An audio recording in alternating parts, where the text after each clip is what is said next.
Welcome to Fear Spiral, the ultimate destination for true horror and terrifying encounters.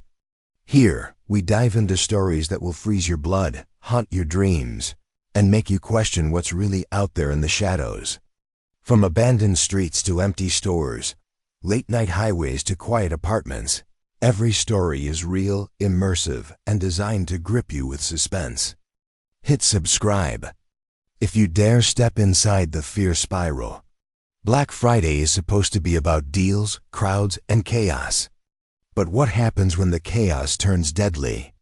Tonight, you're about to hear 10 true horror stories that happened on Black Friday. Stories of shadowy figures, frozen shoppers, mysterious receipts, and cars that follow you home. These are encounters so chilling, so real, that you'll never look at a store the same way again. Stay alert, keep your lights on, and get ready, because the nightmare starts now.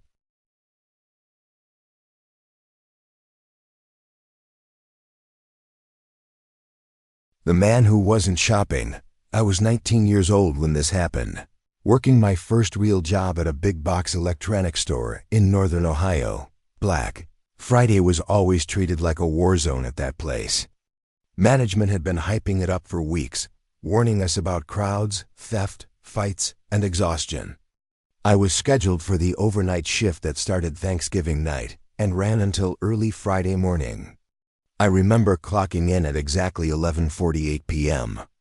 My fingers already numb from the cold outside. My stomach tight with nerves and too much coffee. It had been snowing lightly all evening. The kind of soft snowfall that muffles sound. From inside the store, I could see the parking lot through the glass entrance, rows of cars already lined up, engines idling, headlights glowing through falling flakes. People stood in groups wrapped in coats and blankets, clutching shopping lists and phones. Inside, the store smelled like cardboard, plastic, dust, and that faint burnt scent electronics give off when they've been running too long. The fluorescent lights buzzed constantly, never quite silent. When midnight hit, the doors opened and chaos poured in. The noise was overwhelming: shouting, carts slamming, alarms chirping when security gates were brushed too hard. People sprinted past me toward the TV section like they were fleeing something. My assignment that night was the back half of the store near the stockroom and appliance aisles. Basically, I was there to restock shelves and make sure customers didn't wander into employee-only areas. It wasn't glamorous, but I liked being away from the angry crowds. By around 1:20 a.m., the initial rush died down. The store still wasn't quiet, but the frantic edge was gone. That's when I noticed the man for the first time. He was standing at the far end of the appliance aisle, near the wall where the larger TVs were stacked. He wasn't touching anything, wasn't comparing prices or looking up at displays. He just stood there, hands in his jacket pockets, staring straight ahead toward the closed stockroom door. He looked completely out of place. Everyone else had carts, baskets, products in their hands. He had nothing. I didn't think much of it at first. People act weird during Black Friday. Lack of sleep does that. I walked past him while pulling a pallet jack loaded with soundbars. As I passed, I felt something off, like when someone's eyes linger too long. I glanced sideways and saw him watching me, not with curiosity, but with focus. I remember thinking his eyes looked dull, almost glassy under the bright lights. 10 minutes later, I came back down the aisle, and he was still there. Same spot, same posture. He hadn't moved an inch. The feeling in my chest tightened, the way it does right before you realize you're actually scared. I told myself I was being paranoid and walked up to him. "Hey sir," I said, forcing my voice to sound casual. "Can I help you find something?" He didn't respond at first. He didn't even look at me. For a few seconds, the only sound was the hum of the lights and distant chatter from the front registers. Then his eyes shifted toward me slowly, like it took effort. He met my gaze for maybe half a second before turning back toward the stockroom door. "No," he said quietly. "Just that. No thank you." No explanation. I nodded and stepped away, my heart beating harder than it needed to. I laughed it off internally, blaming stress and caffeine. But as the next hour passed, I kept noticing him in the same general area. Sometimes he'd be at the end of my aisle. Sometimes closer to the stockroom entrance.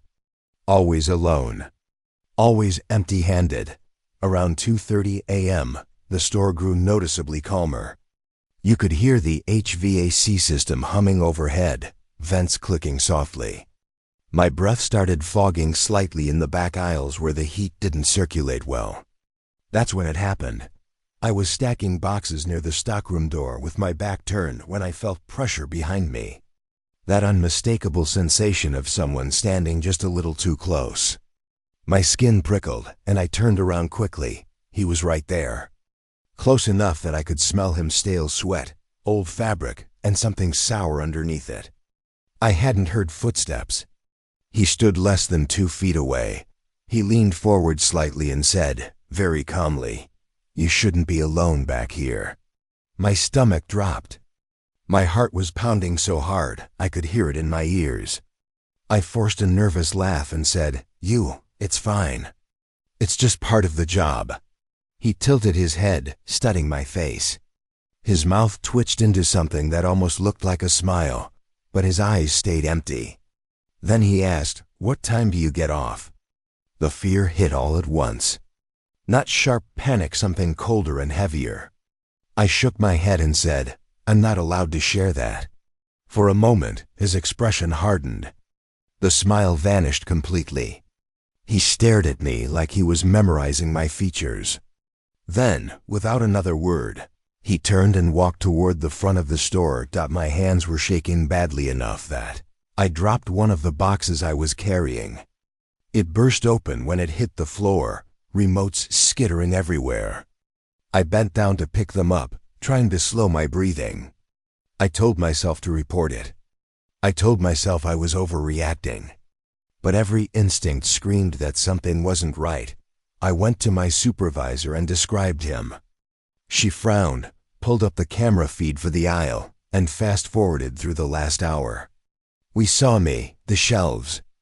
Empty aisles, he wasn't there. We checked every angle. Every timestamp. The cameras never captured him entering the store. Never recorded him walking behind me in the stockroom area. There was footage of me talking to empty space. My shift ended around 6:15 a.m. Dawn light crept through the windows, pale and dull. As I walked out to my car, exhaustion hit me like a wave. The parking lot was almost empty now. Snow piled up along the curbs. I sat in my car for a long time before starting it. That store shut down the back stockroom cameras 2 weeks later for maintenance. Management refused to talk about it. I still work retail. Different store now. Same holidays. And every Black Friday, when the noise fades and the store grows quiet, I still feel someone standing behind me, breathing. The deal outside room 217. This happened 2 years ago, and I still don't like talking about it out loud. Writing it feels safer somehow, like putting distance between me and that night. I was 26 at the time, living in southern Arizona and driving up to Nevada to visit my parents for the long Black Friday weekend. I'd taken the Wednesday before Thanksgiving off work and planned to leave late at night to avoid traffic. That plan already put me on edge-long drives in the dark, always do. But I figured I'd just power through with coffee and loud music. By the time I crossed the Arizona-Nevada border, it was after midnight. The highway was almost empty, just long stretches of asphalt disappearing into darkness. My dashboard clock read 12:47 a.m. My eyes burned from staring at the road, and my hands were wired and shaky from caffeine. Somewhere around 1 a.m., exhaustion finally caught up with me. The road signs blurred slightly, and I caught myself drifting too close to the shoulder. That's when I decided to stop and get a few hours of sleep. The motel appeared suddenly, its neon vacancy sign flickering unevenly, the red letters buzzing faintly in the quiet desert night. It sat just off the interstate, surrounded by gravel and a handful of parked semi-trucks. The building itself was 2 stories, low-shaped, with doors that opened straight to the outside. The place looked old, but not abandoned, more like forgotten. I pulled into the parking lot at around 1:10 a.m. The air outside was cold and dry, carrying the faint smell of dust and gasoline. Inside the front office, the lights were dim. A single man sat behind the counter watching a tiny TV perched in the corner. He looked exhausted, probably around my dad's age, with deep lines under his eyes. When I asked for a room, he didn't smile or make small talk. He slid a key card across the counter and said, "Room 217. Then after a pause, he added, "Lock it twice." The way he said it made my stomach tighten. I asked if there was a problem, and he just shook his head and looked back at his TV. I told myself he was just being cautious. Small, out-of-the-way places always have weird vibes. Room 217 was on the 2nd floor, near the end of the outdoor walkway. I climbed the concrete stairs, my footsteps echoing in the stillness. The hallway lights buzzed overhead and flickered occasionally. When I opened the door, a wave of cold, stale air hit me. The room smelled like old carpet, bleach, and something faintly damp. The heater was an old wall unit that rattled when I turned it on, coughing out lukewarm air after a few minutes. I tossed my bag onto the bed and sat down, my body finally realizing how tired it was. The silence felt heavy, broken only by the heater clicking on and off. I locked the door, slid the metal latch into place, then locked it again like the clerk had suggested. I checked my phone 1:37 a.m. I set an alarm for 5:30 and lay down fully clothed, not even bothering to get under the blanket. For a while, I just stared at the ceiling, listening. The occasional semi-truck roared past on the highway in the distance. Somewhere nearby, pipes knocked softly inside the walls. Eventually, sleep started to pull me under. The knocking jolted me awake. It was slow and deliberate. 3 knocks. Not too loud, but firm enough to cut through the haze of sleep. My heart started racing instantly. I glanced at my phone on the nightstand. 2:28 a.m. I didn't move. I just listened. After a second, there were 3 more knocks, slightly louder this time. Then a man's voice came through the door, calm and professional. "Front desk," he said. "You qualified for a Black Friday rate." My first thought was confusion. My second was dread. Something about the way he said it didn't feel right. Like he was reading from a script he didn't understand. I sat up slowly, the bed creaking beneath me. I didn't approach the door. "I already checked in," I called out, trying to sound steady. There was a pause. Long enough that I wondered if he'd left. Then the voice spoke again, closer to the door now. "This will only take a minute." My mouth went dry. I didn't answer. I sat there, holding my breath, listening. After a moment, I heard footsteps moving away along the concrete walkway. I waited until they faded completely before getting up and pressing my ear to the door. Silence. I told myself it was probably a scam. Maybe someone trying to get tips. Still, unease crawled under my skin. I double-checked the locks and returned to the bed, but sleep didn't come easily. About 10 minutes later, the knocking started again. This time it was harder, faster, 4 sharp knocks. The same voice followed immediately. "Front desk." "Sir, I need you to open the door." I froze. Every instinct screamed not to move. My hands were slick with sweat. My heart beat so loud it felt like it would give me away. The heater clicked off, throwing the room into an even deeper silence. I whispered, "I already checked in," even though I knew I shouldn't respond. Silence. Then the doorknob rattled, not violently, just slightly, like someone testing it. I felt a wave of panic surge through me, hot and dizzying. I grabbed my phone and quietly dialed the front desk number listed on the room card. It rang twice before someone answered. The same clerk from earlier spoke softly into the receiver. "I think there's someone at my door," I whispered. "He says he's from the front desk." There was a pause. Then the clerk said very quietly, "That's not me." My breath caught. "What? I haven't left this desk all night," he said. "Don't open the door." I hung up and stumbled backward as the doorknob rattled again, harder this time. Then a slow scraping sound followed, like fingernails dragging lightly across the wood. I covered my mouth to keep from making noise. After a few seconds, the sound stopped. I stood there for a long time, shaking, staring at the door. Eventually, exhaustion overpowered fear, and I sat on the bed without turning my back on the entrance.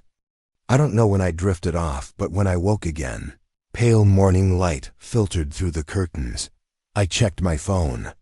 6:12 a.m. Carefully, I approached the door and cracked it open. The cold air rushed in. On the concrete outside, right in front of my door, were wet footprints. Bare feet, human-sized, they faced the door. Close enough that whoever stood there had been inches from the PEEPHOLE dot. The footprints led away, then stopped abruptly halfway down the walkway. As if the person had vanished, I checked out without saying much. The clerk just nodded, eyes tired. As I walked back to my car, I had the overwhelming feeling of being watched. I drove the rest of the way to my parents' house without stopping. Still don't know who knocked on my door that night. But every Black Friday since then, when I see special deals advertised, I think about that voice on the other side of the door, and I'm careful never to open it.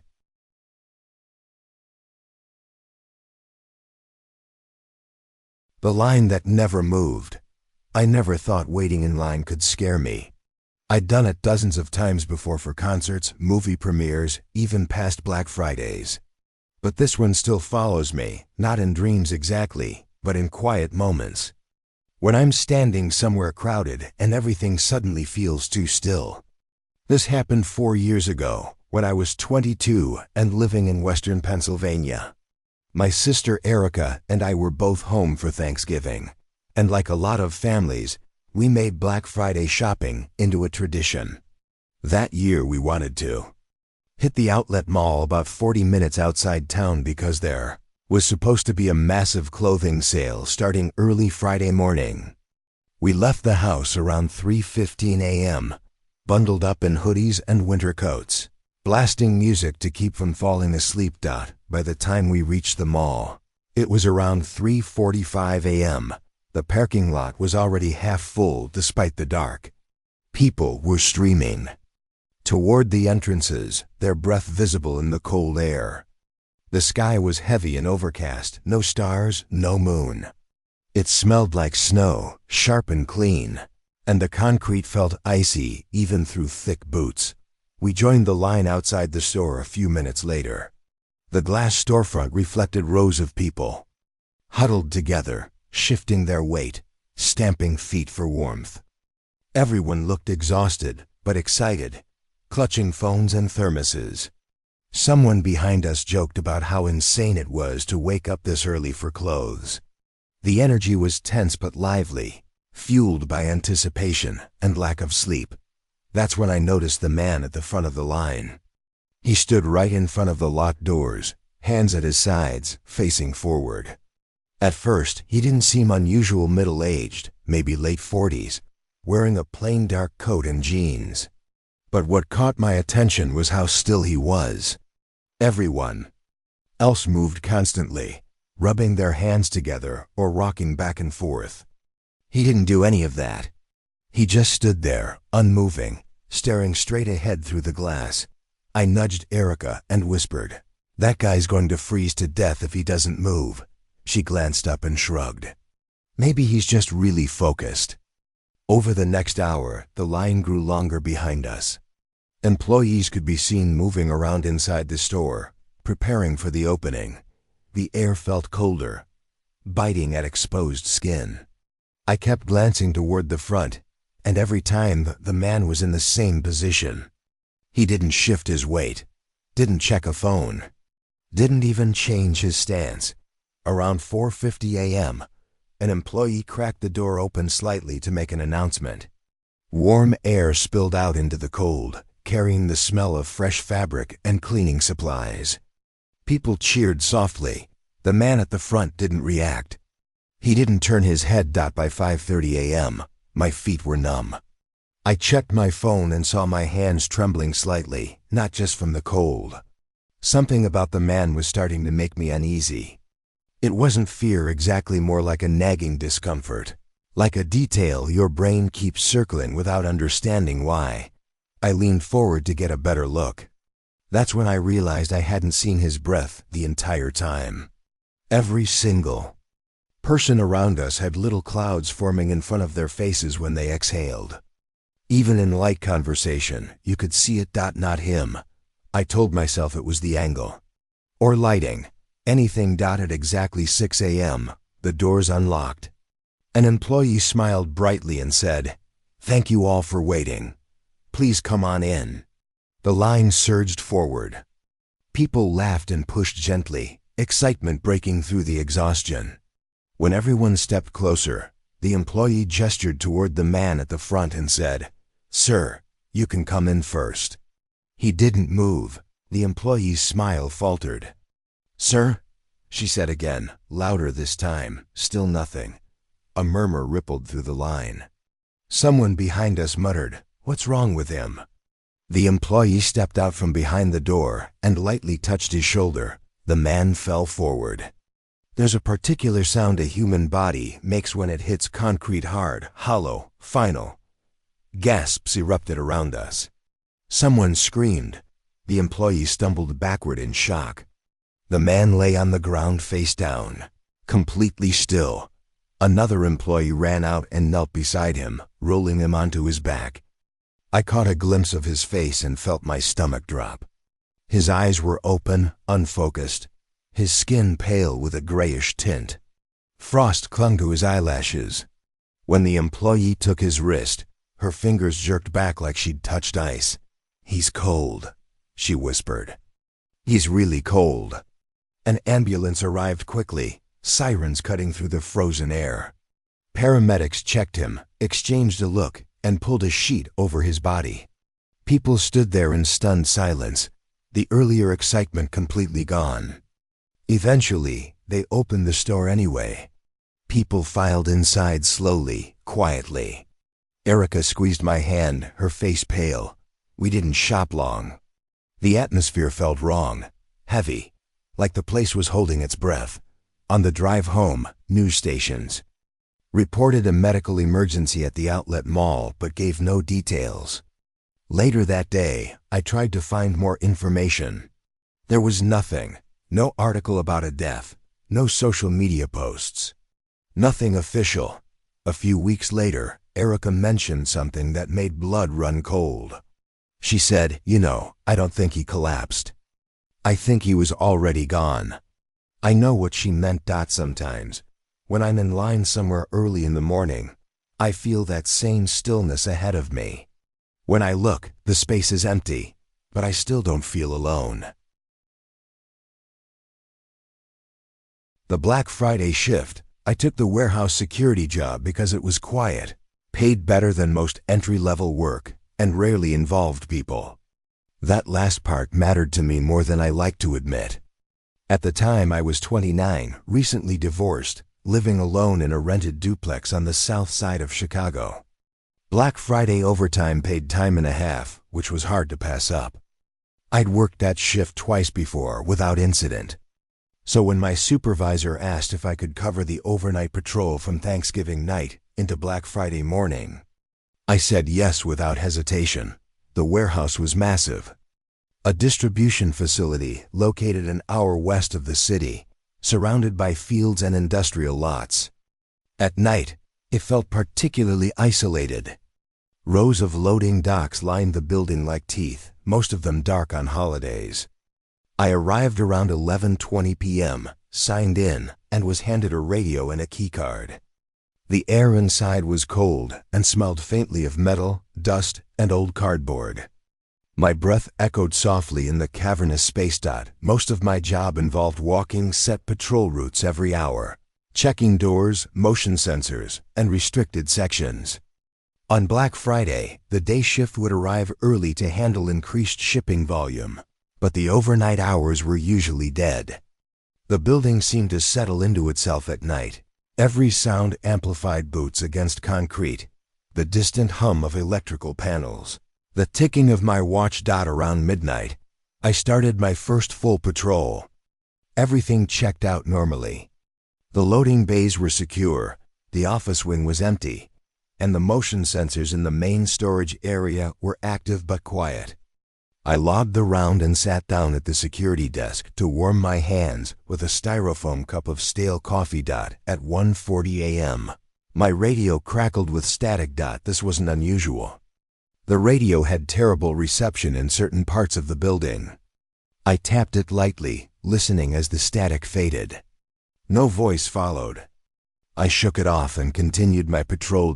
My second round started around 2:05 a.m. That's when the temperature dropped noticeably in the back half of the warehouse. It wasn't drastic, but it was enough that I noticed. The air felt heavier, colder, like stepping into a walk-in freezer that hadn't fully sealed. The lights above flickered slightly as I passed beneath them, casting long, distorted shadows between the towering shelves. Halfway through the restricted section, an area used to store returned or damaged goods awaiting inspection, I heard it. Footsteps. Thought they were faint at first, barely distinguishable from the hum of the building. Slow and deliberate. Not the echo of my own steps. I stopped walking and held my breath. The footsteps stopped too. "Hello?" I called out, my voice sounding small in the vast space. "Security." No response. My heart rate picked up. I told myself it was probably a shift worker coming in early or a heating system cycle. Still, procedure meant checking it out. I turned down the aisle, flashlight beam cutting through the darkness between shelves stacked with wrapped pallets. That's when I smelled it. Rot. Not strong, but unmistakable. A sour organic smell that didn't belong anywhere near sealed retail goods. I felt my stomach tighten. The smell grew stronger the deeper I walked, mixing with the metallic tang of old wiring. "Who's there?" I called again, firmer this time. No answer. Just the sound of breathing.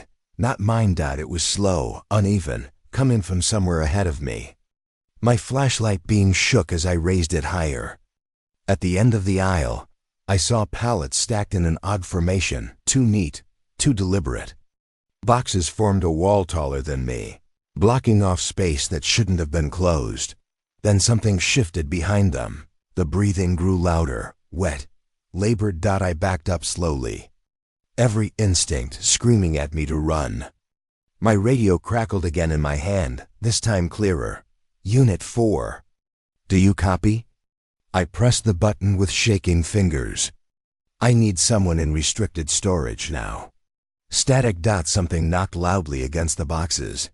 I turned and ran. My boots pounded against the concrete as I sprinted toward the main corridor.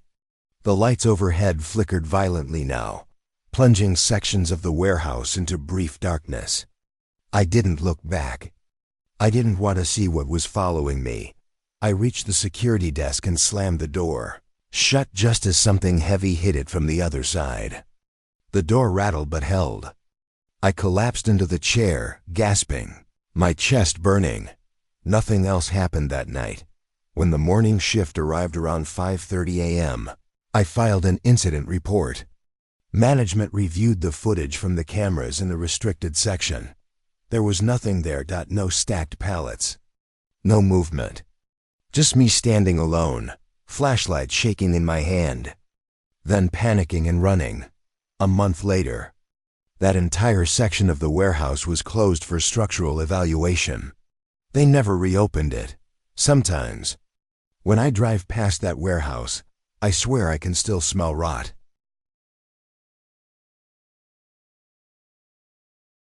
The car that followed me home. I never used to be afraid of driving at night. It was actually something I enjoyed: empty roads, dim streetlights, the steady hum of tires on asphalt. Black Friday changed that for me. Now whenever I see headlights sitting too close behind me for too long, my chest tightens automatically. This happened 3 years ago when I was 24 and living just outside Columbus, Ohio.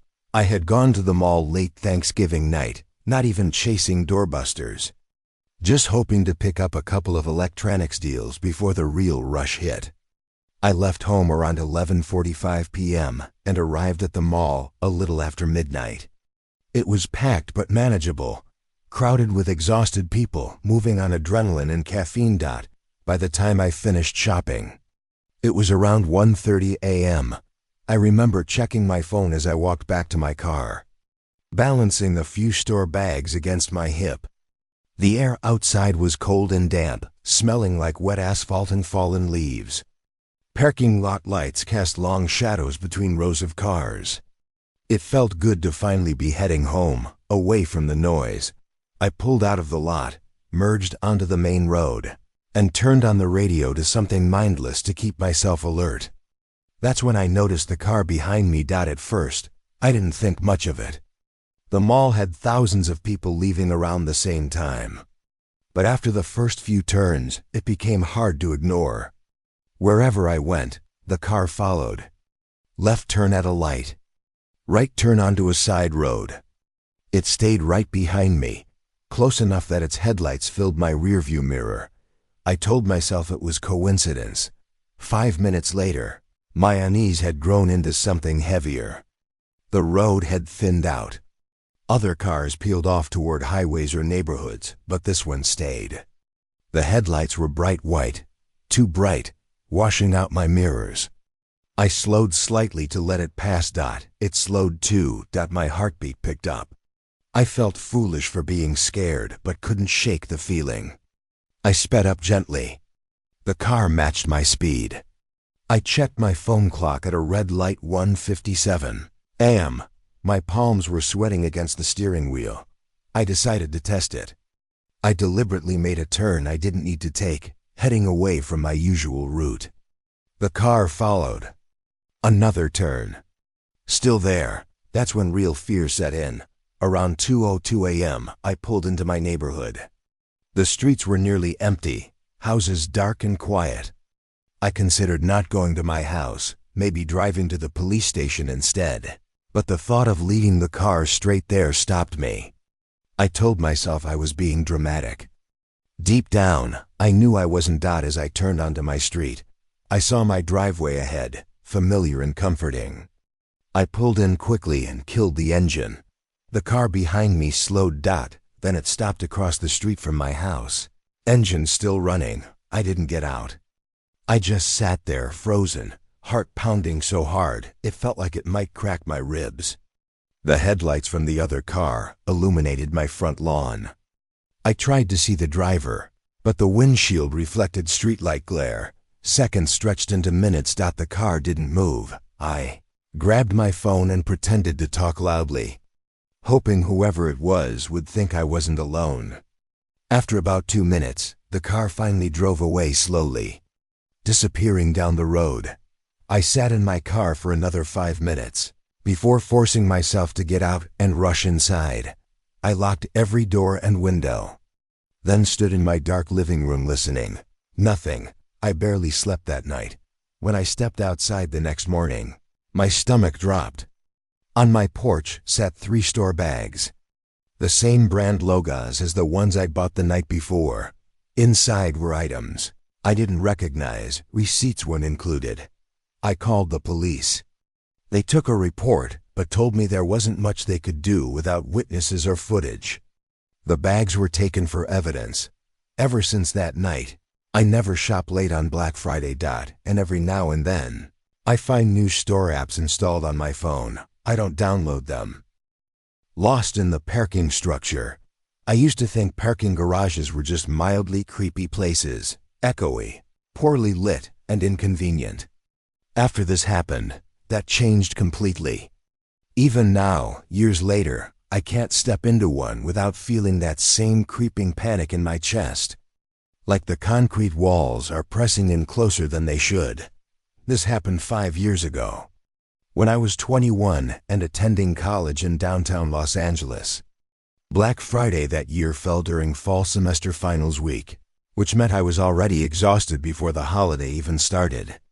My roommate and I decided to do some late-night shopping after Thanksgiving dinner, figuring it would be less chaotic than going out in the morning. Looking back, that decision feels reckless. We drove to an open-air mall just after midnight. Arriving around 12:25 a.m., the place was bustling. Lights blazing, music blaring through outdoor speakers. It barely felt like nighttime. After circling for what felt like forever, we finally found parking in the connected multi-level structure. The sign at the entrance flashed levels 160 PEN, and we ended up parking on the 6th floor at around 12:38 a.m., I remember. That's specifically because my roommate joked, "If we get murdered up here, no one will hear us screaming." We laughed. Neither of us actually thought that could happen. The night itself went smoothly. We shopped, grabbed coffee, complained about crowds. By the time we finished, my phone read 3:17 a.m.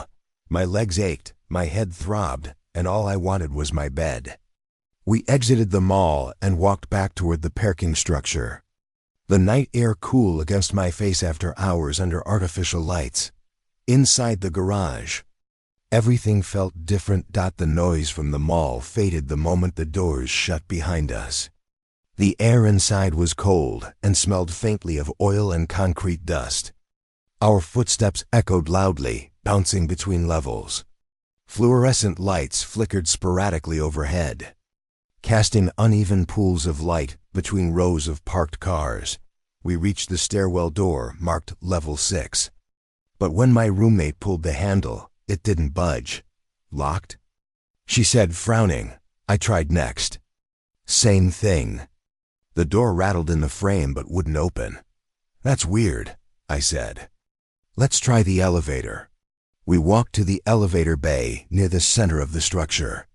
The call button lit up when pressed, but the elevator never arrived. The digital display stayed dark. At this point, irritation started to edge into unease. We retraced our steps, checking another stairwell door along the same level. "Locked again." My roommate laughed nervously. "Okay, that's not funny anymore." I glanced at my phone. No service. Not even emergency bars. I remember feeling a pit open in my stomach when I realized we were effectively cut off. We started walking the perimeter of the level, checking doors, calling out, hoping to find another way down. The garage seemed bigger than I remembered, the rows of cars stretching farther than they should have. My footsteps felt too loud. Every sound echoed too long. That's when I heard it. A laugh. Soft, close, echoing off the concrete behind us. I turned around, heart racing. "Did you hear that?" My roommate's face had gone pale. "Yeah." We stood there, frozen, scanning the shadows between parked cars. Nothing moved. No footsteps approached. Just silence. We kept walking. Faster now. That's when we realized we'd passed the same blue SUV 3 times. I recognized it by a cracked tail light shaped like a crescent. Every time we turned a corner, there it was again, parked at a slightly different angle. "That's not possible," my roommate whispered. My hands shook as I reached for my phone again. 3:33 a.m. Shadows seemed thicker now, clinging to corners and columns. The lights overhead hummed, then flickered off briefly, plunging us into darkness before sputtering back to life. We heard footsteps then. Slow, measured, not rushed. We broke into a run. The sound followed. We darted between cars, breath burning in our lungs, panic drowning out clear thought. I could feel the vibrations of footsteps through the concrete floor, always just behind us. Ahead, I saw something that made my heart leap, a pair of headlights flicking on. A car engine started. We sprinted toward it, shouting. As we reached it, the driver's door opened slightly. Relief flooded me too quickly. There was no one inside. The headlights went out, behind us. The footsteps stopped. The laugh came again, right by my ear this time. I screamed. The stairwell door beside us slammed open, suddenly, shocking us both. A security guard stood there, flashlight raised, eyes wide. "Get down now," he said sharply. We didn't hesitate. The door slammed shut behind us as we ran down the stairs, never stopping until we burst out onto the ground level. The mall parking lot looked normal, busy, loud. The guard didn't follow us down. When we reached our car, it was exactly where we'd parked it, untouched. We drove home without speaking. The next day, the mall's parking structure was closed for routine inspection. I still wonder what would have happened if that door hadn't opened. Because sometimes, in parking garages, when it's too quiet, I hear that laugh. The clerk who locked the doors. I was 23 when this happened, fresh out of community college and struggling to keep up with rent and utilities. I had just landed a job working third shift at a 24-hour convenience store off a rural highway in eastern Kentucky. Black Friday week was supposed to be busy because travelers passed through nonstop, but the overnight hours were usually quiet. That night, Thanksgiving leading into Black Friday, I was scheduled completely alone from 11 p.m. until 7 a.m. I arrived just before 10:45 p.m. to relieve the evening clerk. The store sat about half a mile off the highway, surrounded by trees and an empty gravel lot. A single streetlight buzzed overhead, casting a pale orange glow across the pumps and front windows. Inside, the store smelled like coffee that had been sitting too long in floor cleaner. The hum of the beverage coolers was constant, like white noise. The evening clerk, a middle-aged guy named Wayne, looked unusually tense. He didn't joke like he usually did. As he grabbed his jacket, he said, almost casually, "If anyone asks you to lock up tonight, don't question it. Just do it." I laughed awkwardly, assuming it was a joke. He didn't laugh back. By midnight, the store was nearly empty. A couple of truckers came through for coffee. A college-aged kid stopped for snacks. By around 1:40 a.m., traffic slowed to almost nothing. Outside, the wind picked up, rustling leaves across the lot and making the trees sway gently. The store felt too bright against the darkness pressed up against the windows. At around 2:30 a.m., the front door opened, the chime ringing softly. A man stepped inside.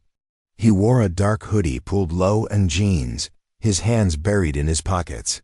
He didn't grab a basket or head toward any shelves. He just stood near the door, eyes scanning the store. "Hey," I said, "let me know if you need anything." He nodded but didn't respond. He walked slowly toward the counter, footsteps soft on the tile. When he stopped, he leaned forward slightly and whispered, "You might want to lock that door." I frowned. "Sorry?" He glanced over his shoulder toward the windows. Outside, the gravel lot was empty except for his car, parked crooked near the pumps. "They're almost here," he said calmly. A chill ran down my spine.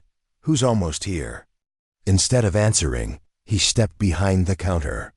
That's when panic hit. "You can't be back here," I said sharply, stepping away. The man raised his hands slightly, palms open. "I'm not here to hurt you," he said. "But you need to lock the doors, now." My heartbeat thundered in my ears. I felt stupid standing there, but something in his voice, urgency mixed with fear, made my hands move before my brain fully caught up.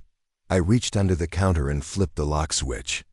The automatic doors slid shut. The man exhaled deeply. "Good." I stared at him. "Explain, right now." Before he could answer, something slammed into the glass. Once, twice. The impact rattled the doors, making the shelves shake.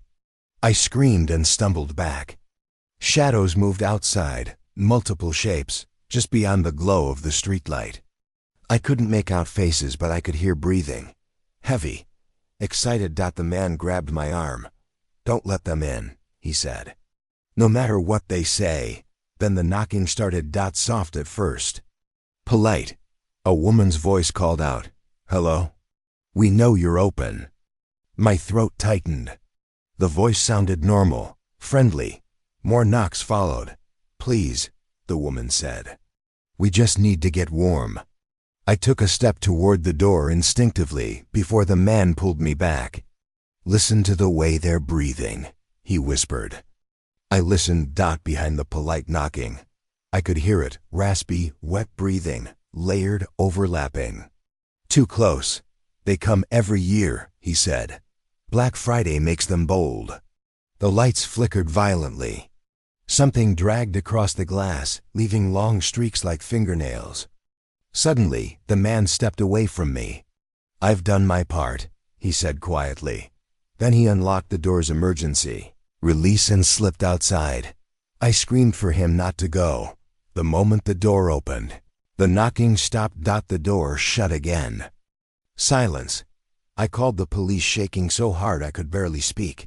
When they arrived, there was nothing outside. No footprints. No damage to the glass. One officer asked about the man. I told him everything. The officer exchanged a look with his partner and said, "That store hasn't had a male employee on third shift for 6 years." I quit the next day. The store still operates 24 hours. The doors lock themselves every Black Friday at 2:33 a.m. The receipt I didn't print. I've worked retail long enough to know how routines get baked into your muscle memory. Scanning items, hitting total, asking about receipts. Doing it hundreds of times a shift until you barely have to think. That's why I know, with absolute certainty, that I did not print the receipt that still haunts me. This happened 3 years ago, when I was 27 and working nights at a medium-sized department store in Central Texas. Black Friday was our busiest event of the year, especially the overnight hours. I'd been scheduled from 9 p.m. Thanksgiving night until 6 a.m. Friday morning, running a register near the front of the store. By the time midnight rolled around, my head was already throbbing and my legs felt like jelly. The store was a strange mix of chaos and exhaustion. Bright lights reflected off polished tile floors, making everything look slightly unreal. The air smelled like perfume from the cosmetic section, mixed with cheap coffee and sweat. Carts rattled constantly, alarms chirped when tags weren't deactivated properly, and tired voices echoed from every direction. Around 1:15 a.m., things slowed down just enough for me to breathe.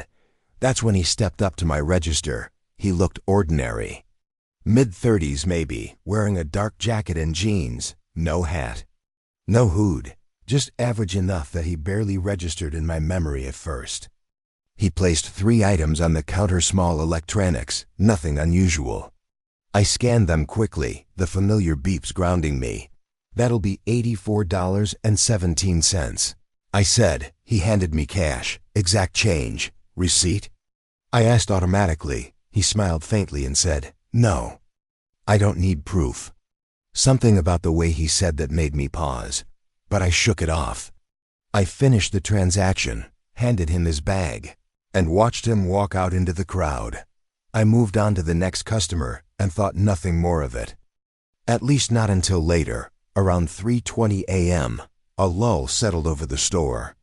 My coworker at the register next to me leaned over and whispered something about how weird the night felt. Before I could respond, my register beeped behind me. I turned and saw a receipt printing. I frowned. No one was at my lane. The receipt slid out slowly, curling onto the counter. I stared at it, confused. Sometimes the machines glitch, especially during high volume, but I hadn't touched anything. I picked it up. The timestamp read 3:19 a.m. The items listed were the same 3 electronics the man had purchased earlier. I wasn't logged into the register at that time. My name was printed at the bottom. I checked the transaction log. There was no record of a second purchase. No void. No return. Nothing, I told my supervisor. He shrugged it off, saying the system's always bugged out overnight. "Go take your break," he said. "You look tired." I went to the break room and sat there, staring at the receipt. My hands felt cold, despite the warm air circulating through the vents. Something itchily wrong settled in the back of my mind. but I couldn't place it. When I returned to the floor around 4 a.m., the store felt different, quieter, too quiet. The crowd had thinned to a few stragglers moving slowly through the aisles. At about 4:30 a.m., I saw him again. He stood near the exit, right by the security sensors. He wasn't carrying anything. He just stood there, watching the registers. When he noticed me looking, he raised a hand slightly, like a small wave. I swallowed and looked away, busying myself with reorganizing bags under my counter. A moment later, my register beeped again, another receipt printed. I froze. The timestamp this time read 6:02 a.m. My shift didn't end until 6. The receipt listed a single item: life insurance paid in fuel. There was no SKU number, no barcode. The total read $0.00. My name was printed at the bottom. I felt dizzy. My heart pounded loudly in my ears. I scanned the store for the man. He was gone. Security footage later showed no one at my register at either time. I quit that job 2 weeks later. Every year on Black Friday, my email fills with ads. One of them always thanks me for my purchase. The hoodie in aisle 9. I've told this story to a few friends over the years, usually late at night when conversations drift into strange territory. They always laugh at first, assume it's a prank or that exhaustion messed with my head. I wish that were true. What happened in aisle 9 during my Black Friday shift still makes my skin crawl. And there are moments when I swear I still see that hoodie out of the corner of my eye. This was 6 years ago. When I was 20 and working part-time at a large grocery store in upstate New York. It was my first job. And Black Friday was one of the busiest days of the year because people flooded in early for food deals after Thanksgiving. I was scheduled overnight from 10 p.m. to 6 a.m., helping stock shelves and keep the aisles clear for customers. The store closed at midnight, but reopened at 5 a.m. for Black Friday. That meant the overnight crew had the entire building to ourselves for about 5 hours. Once the doors locked and the last customer filtered out, the store felt enormous and hollow. The constant background noise faded, leaving only the low hum of the refrigerators and the echo of our footsteps on the tile floor. Around 12:15 a.m., I was restocking canned goods in aisle 9. The air was cold there, refrigerated cases lining one side. My breath fogged slightly as I worked. I had one earbud in, listening to a podcast to stay awake. Every so often, the automatic lights at the far ends of the aisles would flick on and off as motion sensors picked us up. That's when I noticed the HOODIE. It was a plain gray hoodie. Hood up, hanging at the end of the aisle near the cereal section. At first, I assumed it was another stalker or maybe a homeless guy who slipped in before closing and hid.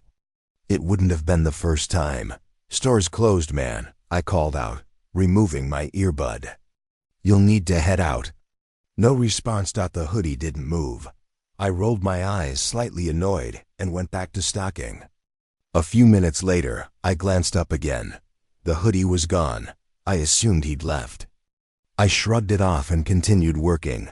About 20 minutes later, as I turned into aisle 10 to grab more stock, I saw it again, gray hoodie. Hood still up, standing at the far end. This time, a chill crept up my spine. I said, "Hey, louder now." "We're closed."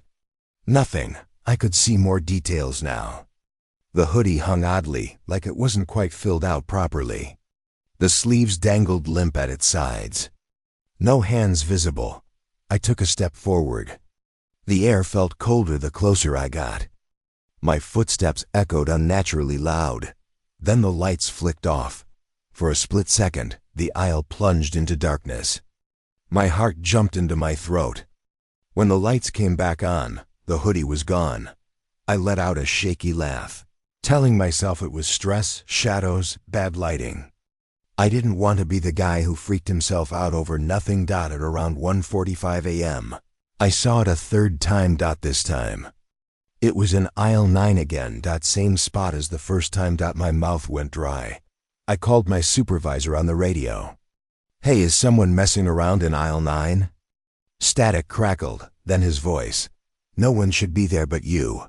I swallowed hard. I think there's someone else in the store. There was a pause before he replied. Stay where you are. I'm coming to you. As I waited, I kept my eyes locked on the hoodie. It didn't move. It didn't sway. It didn't shift. Something felt deeply wrong. A thought crept into my head that made my stomach turn. What if it wasn't a person? The temperature dropped suddenly, like someone had opened a freezer door nearby. My skin prickled. The low hum of the refrigerator seemed louder, almost like whispering. I took a step closer without realizing. Who are you? I asked softly. No response. The hoodie sagged forward slightly. Before I could react, it collapsed. Not fell, collapsed. Like the air had been let out of it. The fabric crumpled inward and pooled on the floor. I screamed and stumbled backward, slipping on the tile and landing hard on my elbow. My heart felt like it might tear free of my chest. The supervisor came running down the aisle moments later, flashlight in hand. What happened? I pointed at the floor. There was nothing there. No hoodie. No fabric. Nothing. Security footage later confirmed something strange. Every time I saw the hoodie, the cameras showed aisle 9 was empty. I quit 2 days later. I've been back to that store once since. I don't go down aisle 9 anymore. Because sometimes, when the lights flicker, I feel watched. Black Friday isn't over. I used to think fear had a clear beginning and end. Something happens, your heart races, you get through it, and eventually life moves on. What I learned that Black Friday is that some things don't end just because you escape them. Some things linger. Some things wait. This happened 4 years ago, when I was 28 and working in IT support for a mid-sized corporate office in New Jersey. I wasn't in retail anymore, but Black Friday still affected our company because we handled back-end systems for several major retailers. That year, I volunteered to stay on call overnight from Thanksgiving into Black Friday to monitor servers and respond to emergencies. It paid well, and I figured I'd just be sitting at my desk at home, half watching movies while checking alerts. I logged into the system at 11:30 p.m. Thanksgiving night. Outside, rain tapped softly against my apartment windows, the kind of steady, cold drizzle that makes everything feel heavier. The apartment was quiet, lit only by my desk lamp and the glow of 3 monitors. I brewed coffee and settled in, telling myself it would be a long but uneventful night. At first, everything was normal. Minor alerts came and went. A payment gateway lagged for a few minutes, then stabilized. Around 12:45 a.m., my phone buzzed with the first automated notification from one of our largest clients. Traffic spike detected. That was expected. By around 1:30 a.m., the alerts became more frequent. My screen filled with graphs climbing steadily upward, red lines edging into thresholds they shouldn't have reached yet. I adjusted parameters, rerouted requests, did what I was trained to do. Still, something felt off. The traffic wasn't coming from normal regions. Requests were funneling in from places that didn't make sense, isolated rural areas. Dead zones, IP ranges that hadn't been active in years. At 2:11 a.m., I received a system message I'd never seen before. Deal request pending. I frowned and searched the logs. There was no associated process, no user ID. I assumed it was a glitch and tried to clear it. The message vanished. 30 seconds later, it came back. My apartment felt colder. I glanced toward the thermostat and saw it was set correctly. The rain outside had stopped, leaving a strange, heavy silence. I took a sip of coffee and realized it had gone cold without me noticing. At 2:33 a.m., every monitor flickered at once. Then a new notification appeared, not in the system interface, but as a push alert on my phone. Your deal is still waiting. I frowned. I hadn't installed any retail apps recently. I unlocked my phone and saw an unfamiliar app icon on my home screen. A plain black square with white text that read Friday. A chill ran down my spine. I didn't open it. Instead, I tried to uninstall it. My phone lagged. The icon vanished, then reappeared in the corner of the screen at the same time. My email refreshed automatically. A new message sat at the top of my inbox. No sender name, subject. Confirmation. He hovered over it, heart racing. Then clicked. The email was simple. Thank you for participating. Your transaction has been recorded. Black Friday is not over. My breathing grew shallow. I told myself exhaustion was messing with me. Lack of sleep, stress. I minimized the email and returned to my work. That's when the knocking started. 3 slow knocks on my apartment. DOOR. I froze. I checked the clock on my monitor. 2:47 a.m. No one ever knocked on my door at that hour. My building was mostly older residents, quiet and predictable. I stood slowly, my chair creaking loudly in the silence. The knocking came again. Same rhythm, calm, patient. Hello? I called out, hating how fragile my voice sounded. No answer. I approached the door and looked through the peephole. The hallway was empty. I stepped back, heart pounding, and locked the deadbolt, even though it already was. I told myself it was nothing. Someone at the wrong apartment, maybe drunk, maybe confused. My phone buzzed in my hand. Deal still waiting. The screen lit up on its own. Before I could react, the knocking returned harder this time. Open the door. A voice said from the other side. It sounded normal, male, calm. I don't want anything, I said. Backing up, a pause. Then the voice said, you already bought it. My stomach dropped. I backed into my desk, fumbling for my laptop. The monitors flickered again, and this time, every screen displayed the same thing. A countdown timer, 0 hours 5 minutes and 0 seconds.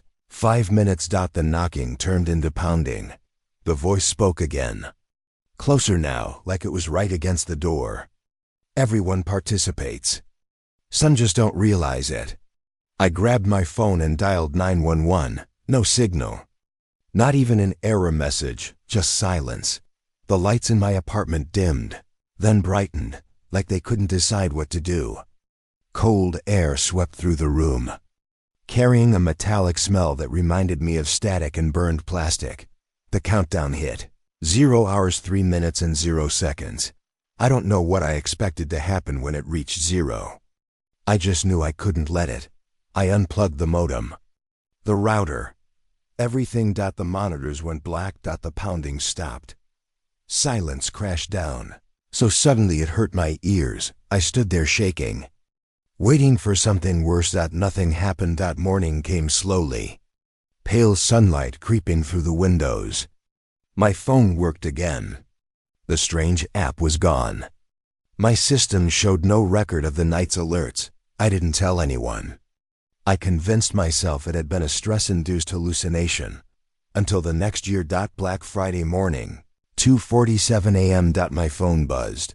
Your deal is still waiting. I've moved twice since then. Changed numbers. New devices. It doesn't matter. Black Friday isn't over. I just don't know what I bought.